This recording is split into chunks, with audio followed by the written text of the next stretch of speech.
লোকসভায় বঙ্কিমচন্দ্র চট্টোপাধ্যায়কে বঙ্কিম দা বলে সম্বোধন করেছিলেন প্রধানমন্ত্রী নরেন্দ্র মোদী, জানিয়ে তোলপাড় হয়েছিল বঙ্গ রাজনীতি। সেই বিতর্কে বাংলায় এসে সাবধানী প্রধানমন্ত্রী। পশ্চিমবঙ্গে এসে বঙ্কিমচন্দ্র চট্টোপাধ্যায়কে বঙ্কিম দা বলার ভ্রান্তি শুধরে নিয়েছেন তিনি। বাংলা এবং বাংলা ভাষা চিরকাল ভারতের সংস্কৃতিকে সমৃদ্ধ করে এসেছে বলে মন্তব্য করেছেন প্রধানমন্ত্রী। তিনি বলেছেন, বন্দে মাতরম গান তার অন্যতম নিদর্শন।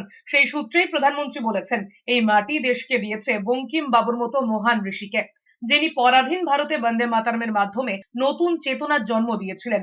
भारत की संसद ने वंदे मातरम का गौरवगान किया।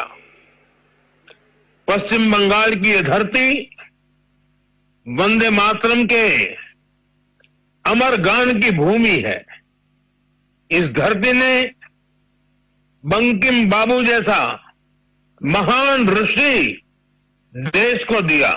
প্রধানমন্ত্রী উপলব্ধি করেছেন বলে রাজ্যে এসে ভুল শুধরে নিয়েছেন, কিন্তু পশ্চিমবঙ্গের প্রতি তার দৃষ্টিভঙ্গি বদলাতে পারবেন কি, প্রশ্ন তুলেছে তৃণমূল। মন্ত্রী ব্রাত্য বসুর প্রশ্ন, বাংলা বললেই বিজেপি শাসিত রাজ্যে যেভাবে বাঙালিকে হেনস্থা করা হচ্ছে, সেই দৃষ্টিভঙ্গি কি প্রধানমন্ত্রী বদলাতে পারবেন? মাননীয় প্রধানমন্ত্রী তিনি পার্লামেন্টের অভ্যন্তরে দাঁড়িয়ে এতদিন ধরে যে বঙ্কিমদা বলে এসছেন, আজকে তার এক ধরনের তিনি সংশোধন করতে প্রয়াসী হয়েছেন। তিনি বঙ্কিম বাবু বলেছেন। উনি বুঝতে পেরেছেন যে আমরা যদি হঠাৎ করে এখন এখানে বসে গান্ধীদা ধরুন বলি বা হেডগেওয়ার দা বলি, সাভারকার দা যদি বলি, তাহলে যেটা হাস্যকর শোনাবে, অপমানকর শোনাবে। এই বঙ্কিমদা বলাটা উনি বুঝতে পেরেছেন যে এটা ঠিক নয়। উনি আজকে সেটা শুধরে নিয়েছেন। কিন্তু বাঙালি বা বঙ্গদেশের প্রতি, বাংলার প্রতি, পশ্চিমবঙ্গের প্রতি তার দৃষ্টিভঙ্গি তিনি শুধরে নিতে পারবেন কি?